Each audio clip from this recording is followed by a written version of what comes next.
अच्छा, बहुत सारे लोग मुझसे ये सवाल पूछते हैं कि सर आप भगवान को मानते हो या नहीं मानते हो। तो मैं उनको ये उत्तर देता हूँ कि मैं भगवान को मानता भी हूँ, मैं भगवान को जानता भी हूँ और मैं भगवान से रोजाना मिलता भी हूँ। तो वो मुझसे पूछते हैं कि सर ऐसे कैसे। तो मैं उनको बोलता हूँ कि पहले थोड़ा सा हमें समझना पड़ेगा कि बेसिकली हम भगवान किनको बोलते हैं। थोड़ा उस चीज को हमें बहुत अच्छे से अंडरस्टैंड करना पड़ेगा।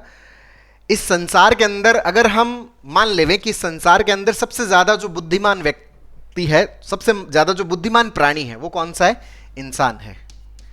ये हम मानते हैं कि इंसान जो है वो इस संसार का सबसे बुद्धिमान प्राणी है। जो इस बुद्धिमान प्राणी को बनाता है तो वो इससे भी ज्यादा क्या होगा? बुद्धिमान होगा। तो इस इंसान को किसने बनाया? प्रकृति ने बनाया। तो इस संसार की सबसे ज्यादा इंटेलिजेंट चीज कौन सी है? नेचर है, प्रकृति है।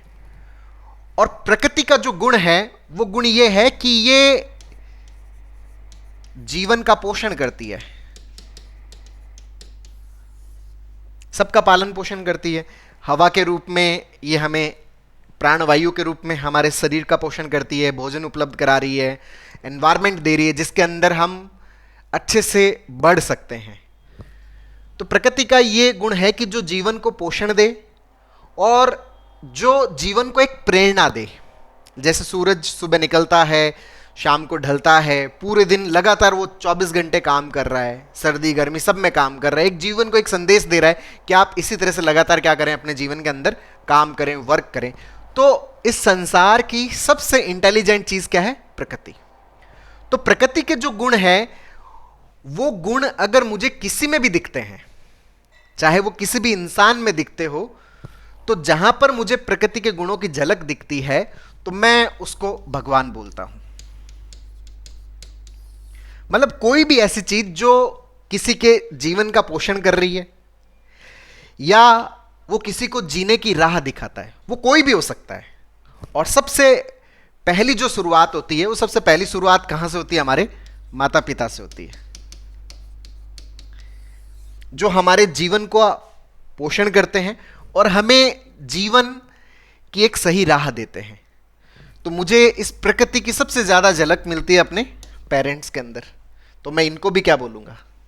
भगवान। क्योंकि इनके अंदर किसकी झलक है?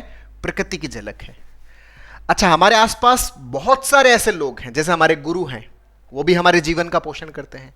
हमारा जो रिलेटिव्स है, हमारी जो फैमिली है, वो भी क्या करती है? हमारे जीवन का पोषण करती है, हमें एक सही राह दिखाते हैं। तो इस संसार में कोई भी ऐसी चीज जिसमें प्रकृति के गुणों की झलक हमें मिलती है, मैं उन सबको क्या बोलता हूं? भगवान बोलता हूं। अच्छा, यहां पर जो किसी के जीवन का पोषण करने का जो पार्ट है वो थोड़ा कम भी हो सकता है, वो ज्यादा भी हो सकता है ना। अगर मुझसे किसी के जीवन को राह मिलती है तो मैं भी भगवान, और आपसे अगर किसी के जीवन को राह मिलती है तो आप भी मेरे लिए क्या हो? भगवान हो। और हर व्यक्ति, हर चीज, चाहे वो सजीव हो चाहे वो निर्जीव हो, किसी ना किसी रूप में हम सभी के जीवन का क्या कर रही है? पोषण कर रही है। और किसी ना किसी रूप में हम सभी के जीवन को क्या दे रही है? एक दिशा दे रही है। तो हर चीज क्या है यहां पर? भगवान है। तो इस रूप में मैं भगवान को जानता भी हूं, इस रूप में मैं भगवान को मानता भी हूं, और इस रूप में मैं भगवान से रोजाना मिलता भी हूं। तो मेरे लिए आप भी भगवान हैं, मेरे लिए मैं खुद भी क्या हूं? भगवान हूं। मेरे लिए पूरा संसार, जितने भी लोग, जितने भी यहां पर प्राणी हैं, चाहे वो पेड़ पौधे हैं, वो सब किसी ना किसी रूप में क्या कर रहे हैं? जीवन को फलित कर रहे हैं, जीवन का पोषण कर रहे हैं, जीने की राह दिखा रहे हैं। तो ये सारे क्या है? मेरे लिए भगवान है। तो मैं इस रूप में भगवान को मानता हूं, जानता हूं और रोजाना मिलता हूं और अपने भीतर अनुभव भी करता हूं।